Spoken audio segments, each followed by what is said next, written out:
திருச்சி குடமுருட்டி பாலம் அருகே இரவு கார் மீது மோதிய மணல் லாரியின் ஓட்டுநர் விபத்து குறித்து போலீசாரிடம் காரை தெரிவித்துக் கொள்ளலாம் என்று கூறிவிட்டு கள்ளச்சாவியை கொண்டு லாரியை எடுத்துக்கொண்டு தப்பினார். இதனை அறிந்த கார் உரிமையாளர்கள் லாரியை துரத்தி சிறைப்பிடித்து வாக்குவாதத்தில் ஈடுபட்டனர். இதுகுறித்தான கூடுதல் விவரங்களோடு நமது செய்தியாளர் கதிரவன் இணைகிறார். வணக்கம் கதிரவன், விவரம். வணக்கம் ஜெயஸ்ரீ. சிதம்பரத்தில் இருந்து பாரத் பென்ஸ் என்ற டிப்பர் லாரி அதிக பாரத்துடன் மணலை ஏற்றிக்கொண்டு திருச்சி வழியாக கரூர் நோக்கி நேற்று நள்ளிரவு சென்று கொண்டிருந்தது. இந்த லாரியை ஈரோடை சேர்ந்த அறிவன் என்பவர் ஓட்டி கொண்டிருந்தார். இந்த நிலையில் நேற்று நள்ளிரவு திருச்சி மாநகர் பகுதியான மதிமுக அலுவலகம் அருகே முன்னால் சென்ற கார் மீது விபத்துக்குள்ளானது மோதி. இதில் திருச்சி மாவட்டம் நம்பர் 1 டோல்கேட் பகுதியை சேர்ந்த சிலம்பரசன் என்பது காரை தினேஷ் என்பவர் ஓட்டி வந்துள்ளார். அந்த காரில் 3 பேரை சவாரிக்காக ஏற்றி கொண்டு சென்றுள்ளார். இந்த விபத்தினால் அதிர்ஷ்டவசமாக அனைவரும் உயிர் தப்பினர். நள்ளிரவு 2 மணி என்பதால் கார் ஓட்டுநர் உரிமையாளர் தெரிவித்தவுடன் உரிமையாளர் லாரி ஓட்டுநர் பேசியுள்ளார்.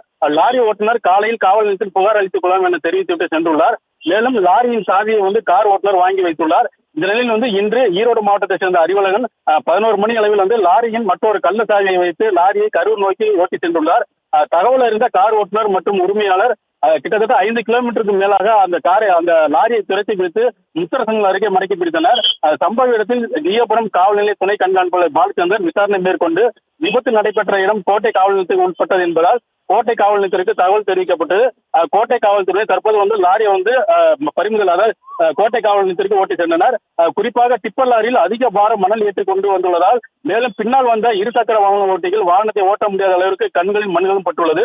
இதனால் இருசக்கர வாகன ஓட்டிகளும் வாக்குவாதத்தில் ஈடுபட்டனர். விபத்து ஏற்படுத்திவிட்டு காலையில் காவல் நிலையத்தில் பேசிக்கொள்ளலாம் என்று சொல்லிவிட்டு கள்ளசாவியை போட்டு மணல் லாரி எடுத்து சென்ற சம்பவம் பெரும் பரபரப்பை ஏற்படுத்தியுள்ளது. அதிக பாரம் ஏற்றிக் கொண்டு விபத்தை ஏற்படுத்திய லாரி காலையில் காவல் நிலையத்தில் பேசிக்கொள்ளலாம் என சொல்லிவிட்டு மற்றொரு சாவியை வைத்து சட்டவிரோதமாக மணல் ஏற்றி சென்றதா என்ற சந்தேகம் ஏற்பட்டுள்ளது. ஜெயஸ்ரீ, விவரங்களுக்கு நன்றி கதிரவன்.